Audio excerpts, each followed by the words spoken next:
हाँ, इस वीडियो में हम आपको त्वचा की एक अलग बीमारी के बारे में बताना चाहेंगे, जिसको कहते हैं इसके बीज, खजुहट या फिर खाज। यह त्वचा की एक बहुत ही कॉमन प्रॉब्लम है। प्रायः आपके अगल बगल, आपके इर्द गिर्द ये प्रॉब्लम दिख जाती है और तमाम लोग इससे पीड़ित होते हैं।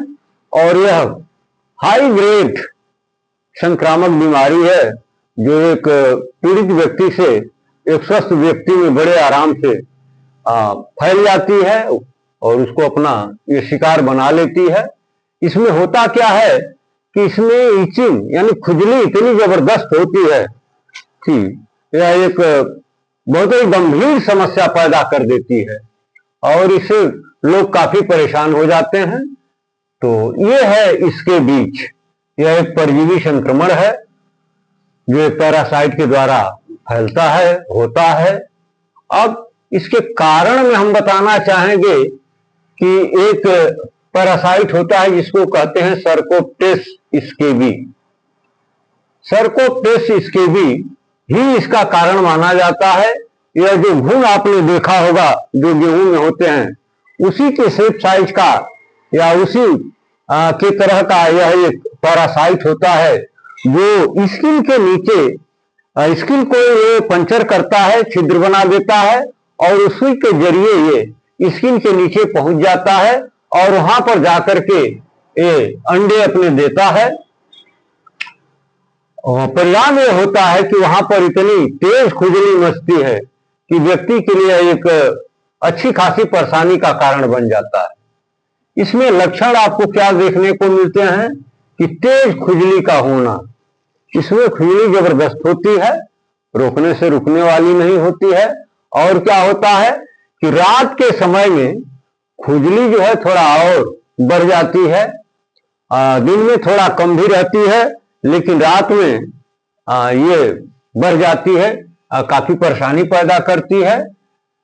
और इसमें क्या लक्षण मिलता है कि इसके प्रभावित होने वाले शरीर के जो मुख्य भाग हैं वो कहाँ होते हैं, यानी होने को तो ऑल ओवर बॉडी हो जाती है, इसका इन्फेक्शन हो जाता है, लेकिन शरीर के कुछ ऐसे अंग विशेष हैं जहां पर इसके होने के चांसेस अधिक हो जाते हैं, यानी बड़े आराम से वहां पर ये दिखाई दे जाती है।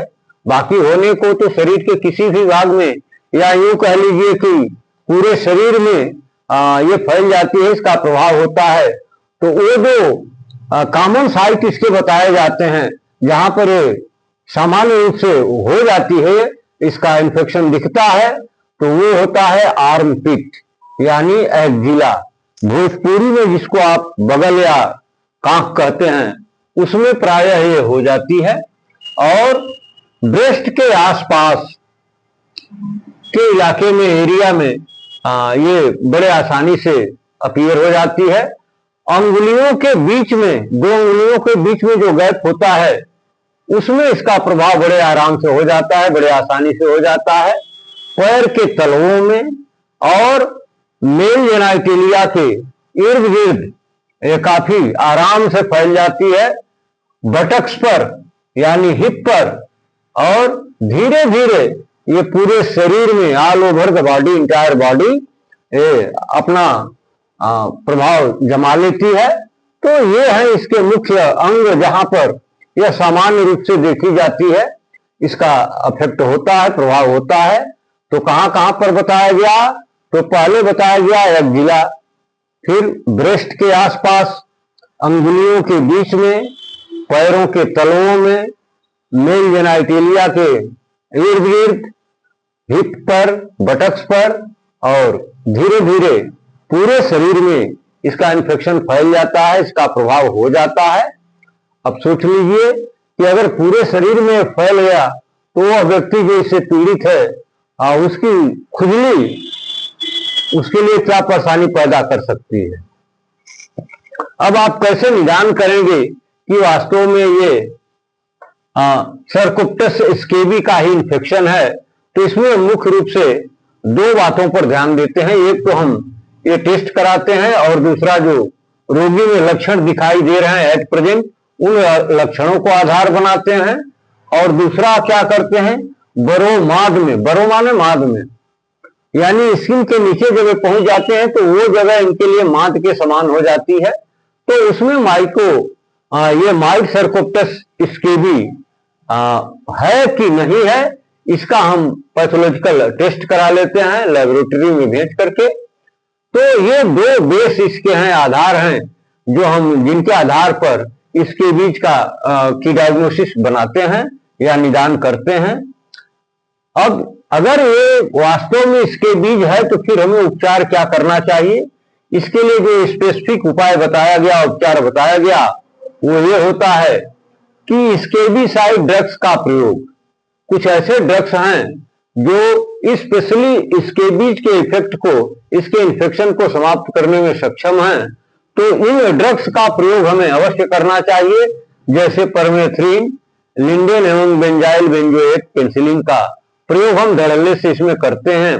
और ये दवाएं तो और भी हैं, लेकिन ये मुख्य फ्रंट लाइन की दवाएं हैं जो स्केबीज के इफेक्ट को खत्म करने में हमारी मदद करती हैं। और क्या करते हैं कि खुजली में एंटी हिस्टामिन का प्रयोग, क्योंकि स्केबीज एक उच्च स्तरीय संक्रामक बीमारी है, अतः रोगी के साथ साथ उसके संपर्क में आने वाले जो फैमिली मेंबर्स हैं उनका भी इलाज इसके साथ ही किया जाता है। अगर एक आदमी का करेंगे, बाकी दूसरे को अवॉइड करेंगे, तो ये कहीं जाने वाली नहीं है, पुनः लौट करके आ जाएगी। इसलिए जब भी हम इसका पीड़ित का इलाज करते हैं तो उसके कांटेक्ट में आने वाले जो भी फैमिली मेंबर हैं उनका भी इलाज हमें उसके साथ करना चाहिए। अब हमें करना क्या होगा कि नर्सिंग मैनेजमेंट हम कैसे करेंगे। एक नर्स के लिए स्केबीज के पेशेंट से पीड़ित पेशेंट को एक नर्स का क्या उसके प्रति उत्तरदायित्व बनता है और उसकी देखरेख में क्या क्या रोगी को मिलना चाहिए, तो वो हम आपको बताना चाहेंगे। नर्सिंग मैनेजमेंट इस हेडिंग के तहत जो सबसे पहला काम होता है, एक नर्स की जो जिम्मेदारी और ड्यूटी या कर्तव्य कह लीजिए बनता है, वो है कि रोगी के लक्षणों का वो गहराई से निर्धारण करे, जांच करे और उसके जनरल स्वास्थ्य का भी वो परीक्षण करे कि इसके साथ साथ कोई और प्रॉब्लम तो उसको नहीं है। तो इसको रोगी के लक्षणों और उसके जनरल हेल्थ का असेसमेंट निर्धारण एक नर्स को पहले करना चाहिए। इसके बाद क्या करना चाहिए, ये नर्स की ड्यूटी बनती है कि उस पेशेंट को समझाए, बताए कि डॉक्टर के प्रेस्क्रिप्शन के आधार पर जो दवाएं बताई गई हैं, जो उनकी डोजिंग बताई गई है, जो उनके खाने का टाइम शेड्यूल बताया गया है, अमाउंट बताया गया है, तो ये सारी चीजों का ध्यान रखते हुए उन्हीं दवाओं का उससे हट करके कोई ड्रग नहीं यूज करना चाहिए और उनको डॉक्टर के सलाह परामर्श के अनुसार ही उचित तरीके से प्रयोग करना चाहिए। और क्या करना चाहिए, एक नर्स को इसके बीच पीड़ित पेशेंट को बताना चाहिए कि उसकी पर्सनल हाइजीन उसके बीमारी के लिए, उसके प्रॉब्लम के लिए कितना मायने रखती है। तो पर्सनल हाइजीन पर इसका बहुत फोकस होना चाहिए और पेशेंट को यह भी गाइड करना चाहिए एक नर्स को कि वो बैलेंस्ड डाइट के प्रति भी जागरूक रहे, ताकि उसके बॉडी का जो इंटरनल ये न्यूट्रिशनल पोषक पदार्थों का जो बैलेंस है वो ना असंतुलित होने पाए। तो इस चीज पर बहुत फोकस होना चाहिए एक नर्स का कि वो अपने स्केबीज के पेशेंट को पर्सनल हाइजीन के बारे में और उसके बैलेंस डाइट के बारे में जो उचित सलाह हो सकती है अकॉर्डिंग टू स्केबीज पेशेंट, वो बताना चाहिए। और क्या करना चाहिए कि रोगी के संपर्क में आने वाले जितने फैमिली मेंबर्स होते हैं तो उनको भी, रोगी के संपर्क में आने वाले सभी फैमिली मेंबर्स का भी उपचार साथ साथ होना चाहिए, चाहे उनमें इसके लक्षण दिखते हों चाहे न दिखते हों, इससे कोई फर्क नहीं पड़ता है।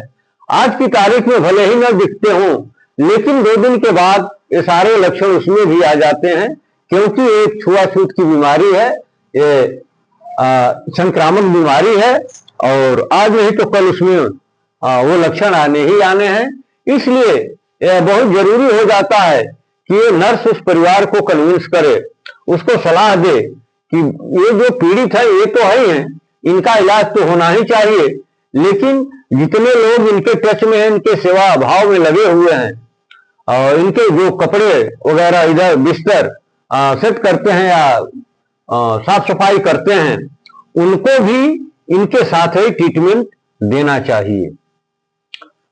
और क्या बताना चाहिए कि इसके भी साइड ड्रग लेने के साथ रोगी के कपड़े एवं बिस्तर को अच्छे से धोना चाहिए और तेज धूप में सुखाना चाहिए ताकि इसका जो है सत्यानाश हो सके। ये सरकोप्टस स्केबी का जो अंडे बच्चे हैं सब मर जाते हैं धूप की वजह से, जो कपड़े में पहुंच चुके हैं। तो ये सावधानी बरतनी चाहिए कि ये जो स्केबीज के पेशेंट के जो बिस्तर हैं, कपड़े हैं, उनकी भी साफ सफाई बड़े उचित तरीके से करनी चाहिए।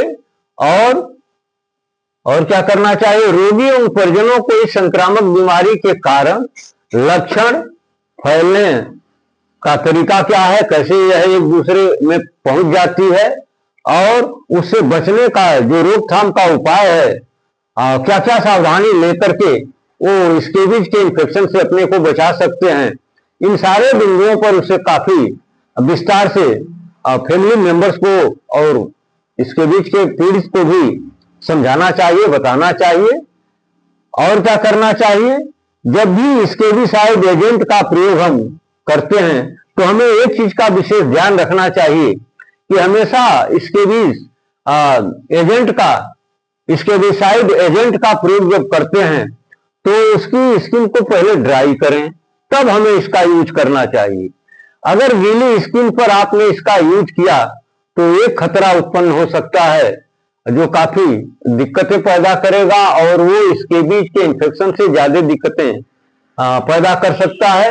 वो ये है कि जैसे ही गीली स्किन पर आप इसका वो स्केबीसाइड एजेंट का प्रयोग करेंगे तो उसका एब्जॉर्प्शन जो है थोड़ा एग्रीगेट हो जाता है, बढ़ जाता है, तेजी से होता है। और जब वो तेजी से एब्जॉर्प्शन इसका होता है तो एक रिस्क फैक्टर तैयार हो जाता है कि ये जो सीएनएस है, सेंट्रल नर्वस सिस्टम है, उसको अफेक्ट करने लगता है, प्रभावित करने लगता है। तो उससे जो साइड इफेक्ट उसका होगा वो सामने आने लगता है और यह स्केबीज इन्फेक्शन से भी ज्यादा सीवियर प्रॉब्लम क्रिएट कर सकता है।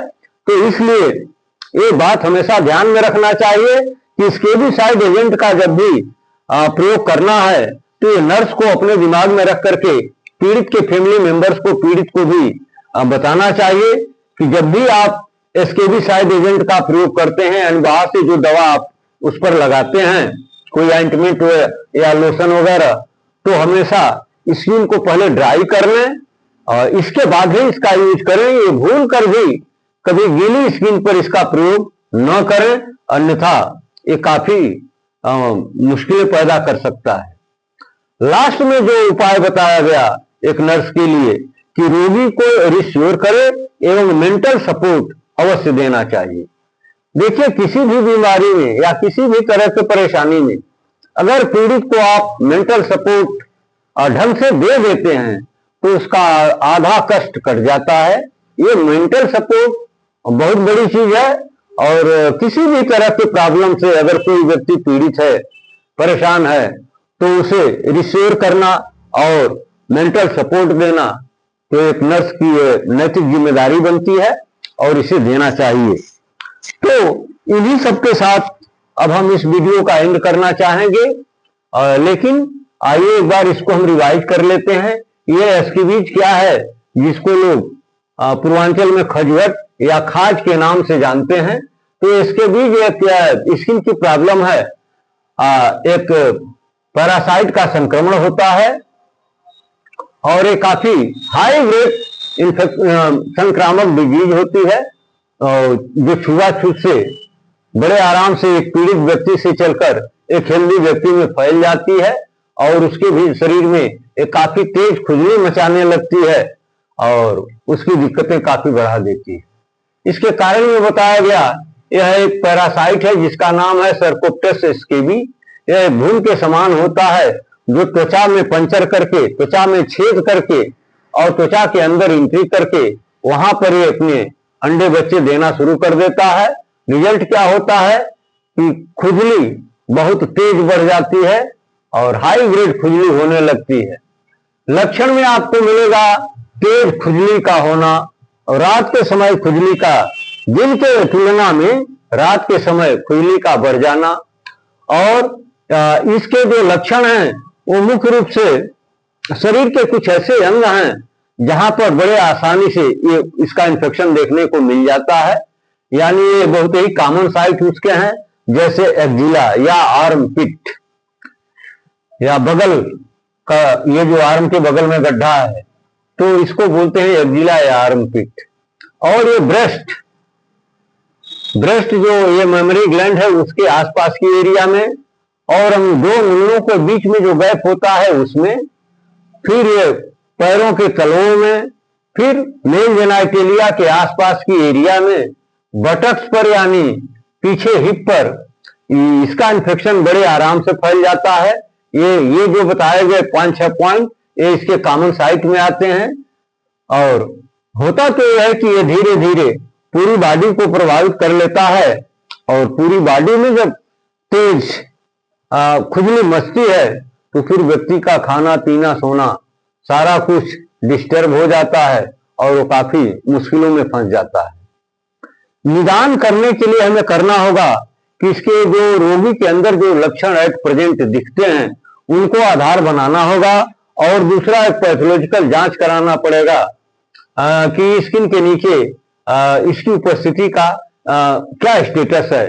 इसको कहते हैं माइट सर्कोप्टस स्केबी टेस्ट।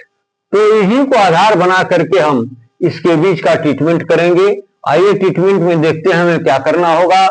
तो स्केबीसाइड ड्रग्स का प्रयोग, स्केबीसाइड ड्रग्स का मतलब वे ड्रग्स, वे दवाएं जो स्केबीज के इफेक्ट को डिस्ट्रॉय कर दें, डिस्ट्रक्ट कर दें, नष्ट कर दें, इसी को कहते हैं स्केबीसाइड ड्रग्स। तो इनका प्रयोग तो हमें करना ही पड़ेगा। और इसमें जो फ्रंट लाइन ड्रग्स बताए जाते हैं वो है परमेथ्रिन और लिंडन एवं बेंजाइल बेंजोइक पेंसिलिन। तो इनका प्रयोग इसमें बहुत ही बेसिक ट्रीटमेंट में आता है। बाकी जो भी करें, लेकिन इसमें से इन दवाओं को निगलेक्ट आप नहीं कर सकते हैं, अनदेखा नहीं कर सकते हैं। और क्या करेंगे कि खुजली में एंटीहिस्टामिन का प्रयोग हमें अवश्य करना चाहिए, क्योंकि स्केबीज एक उच्च स्तरीय संक्रामक बीमारी है, तो हिस्टामिन उस चीज को कंट्रोल करती है। अतः रोगी के साथ उसके संपर्क में आने वाले सभी फैमिली मेंबर्स का भी उपचार रोगी के साथ साथ ही करना चाहिए। अब नर्सिंग मैनेजमेंट में हमें क्या करना होता है कि रोगी के, नर्स की एक ड्यूटी है, एक नर्स की एक ड्यूटी बनती है, कर्तव्य बनता है कि फर्स्ट ऑफ ऑल और उस पीड़ित का जो जनरल हेल्थ है उसकी मॉनिटरिंग करे और रोगी के लक्षणों को डीपली देखे, इसके आधार पर उसका निर्धारण करे। और दूसरा जो पॉइंट बताया गया, चिकित्सक के प्रेस्क्रिप्शन के आधार पर है, उसी के गाइडलाइन पर जो जो दवाएं उसने लिखा है, जिस और दवा की जो खुराक, जो मात्रा लिखा है, उससे आप, उस लिख से आपको हट करके कुछ भी नहीं करना चाहिए। उसी के सलाह के अनुसार जो दवाएं हैं उनका उचित तरीके से प्रयोग करना चाहिए। और क्या करना चाहिए, पर्सनल हाइजीन और बैलेंस डाइट का भी सलाह देना चाहिए एक नर्स को अपने स्केबीज के पेशेंट को। और क्या करना चाहिए कि रोगी के संपर्क में आने वाले जितने भी फैमिली मेंबर्स हैं उनका भी उपचार इस पीड़ित के साथ ही होना चाहिए, चाहे उनमें लक्षण भले ही न दिखाई दे, तब भी उनका उपचार प्रॉपर तरीके से ऐसे ही होगा जैसे एक इन्फेक्टेड व्यक्ति का हो रहा। क्योंकि आज लक्षण भले में हैं, लेकिन कल की तारीख में 2 दिन के बाद, 4 दिन के बाद ये उसमें दिखाई अवश्य देंगे, क्योंकि इसको एक बारे में कहा गया कि यह एक संक्रामक या छुआछूत की बीमारी है। तो जब कोई फैमिली मेंबर उसके टच में जाएगा तो इससे प्रभावित हुए बिना नहीं रह पाएगा, बचना बड़ा मुश्किल हो जाता है। तो इसलिए पीड़ित के साथ साथ उसके अन्य जो फैमिली मेंबर्स उसकी देखभाल में लगे हुए हैं उनका भी ट्रीटमेंट हमें पीड़ित के साथ साथ ही करना चाहिए, चाहे उसमें लक्षण दिखते हो तो और ना दिखते हो तो। और क्या करना चाहिए, इसके भी साइड ड्रग लगाने के साथ, माने जब उसके बॉडी पर हम इसके भी साइड ड्रग लगाते हैं, माने एक्सटर्नल यूज की जो ऑइंटमेंट या लोशन मलहम कह लीजिए जो भी लगाते हैं, तो उसको तो हमें साफ करना ही चाहिए। उसके साथ साथ रोगी के जो कपड़े हैं जिनको रोज पहन रहा है, यूज कर रहा है, और जिस बिस्तर पर वो सो रहा है, तो इन तमाम मटेरियल्स को हमें बहुत अच्छी तरीके से धोना चाहिए तथा उनके सुखाने के लिए तेज धूप अगर मिल जाए तो बहुत अच्छा है, क्योंकि तेज धूप इसको डिस्ट्रैक्ट करने में आपकी काफी मदद, पीड़ित की काफी मदद करती है। अगला पॉइंट बताया गया कि रोगी परिजनों को इस संक्रामक बीमारी के कारण लक्षण, फैलने के तरीके एवं इसे प्रिवेंशन यानी रोकथाम के लिए जो सावधानियां बताई जाती हैं, ये एक नर्स को चाहिए कि बड़े विस्तार से पीड़ित को एवं उसके फैमिली मेंबर्स को समझा देना चाहिए, ताकि वो लोग अपने को बचा सकें। इसके भी साइड एजेंट का जब भी आप प्रयोग करते हैं, यानी एक्सटर्नल यूज जब भी आप स्किन पर करते हैं, तो एक खास बात आपको दिमाग में रखना चाहिए कि जब भी आप इस बाहरी स्केबिसाइड एजेंट का प्रयोग करें, तो पेशेंट की जो लोकेशन जहां पर उसको आप यूज कर रहे हैं, वो हमेशा ड्राई इन नेचर होना चाहिए। अन्यथा अगर मॉइस्ट स्किन पर आपने इसका यूज कर लिया है, तो एक रिस्क फैक्टर तैयार हो जाता है, क्योंकि मॉइस्ट स्किन पर जब आप स्केबिसाइड एजेंट का यूज करते हैं, तो इसका एब्जॉर्प्शन बढ़ जाता है। जब इसका एब्जॉर्प्शन तेजी से होता है, तो ये जाकर के सेंट्रल नर्वस सिस्टम को अफेक्ट करता है, प्रभावित करता है, और उसके कुछ साइड इफेक्ट उत्पन्न होने लगते हैं, जो कि काफी एक दिक्कत पैदा करने वाली समस्या हो सकती है। इसलिए थोड़ी सी सावधानी आपकी, कहा है ना कि सावधानी हटी और दुर्घटना घटी, तो थोड़ी सी सावधानी आपको रखनी चाहिए, और नर्स को इस पॉइंट को खास तौर से पीड़ित को या उसके फैमिली मेंबर्स को अच्छी तरीके से समझाना चाहिए कि इस तरह की भूल से भी ना करें, अन्यथा काफी दुश्वारियां पैदा हो सकती हैं। क्या ध्यान रखना चाहिए कि स्केबिसाइड एजेंट का प्रयोग हमेशा ड्राई स्किन पर करना चाहिए, और मॉइस्ट स्किन पर कभी भी इसका प्रयोग नहीं करना चाहिए। जो लास्ट में बताया गया कि रोगी को रिश्योर करें एवं मेंटल सपोर्ट अवश्य देना चाहिए। देखिए, यह तो एक बहुत कॉमन बात है कि किसी भी मुसीबत में फंसे किसी भी पीड़ित को यदि बढ़िया से मेंटल सपोर्ट मिल जाए, तो यूं समझ लीजिए उसका आधा रोग तो खत्म, उसकी आधी दिक्कतें खत्म। तो नर्स की ड्यूटी होती है कि इस पॉइंट को वो खास तौर से अपने दिमाग में रखे, और पीड़ित तथा उसके परिवारीजनों को, फैमिली मेंबर्स को मेंटल सपोर्ट के लिए उत्प्रेरित करे, और इससे संबंधित तमाम जानकारियां उनको दे। इस तरह से वो स्केबिज के पेशेंट को राहत देने में उसकी सलाह काफी मददगार साबित हो सकती है। अब इसी के साथ इस वीडियो को हम द एंड कहेंगे। बाकी आप कंटिन्यूटी में देखते रहें, फिर अगले एपिसोड में हम कोई नई स्किन की प्रॉब्लम लेकर के आएंगे, जिसकी चर्चा हम आपके साथ करना चाहेंगे।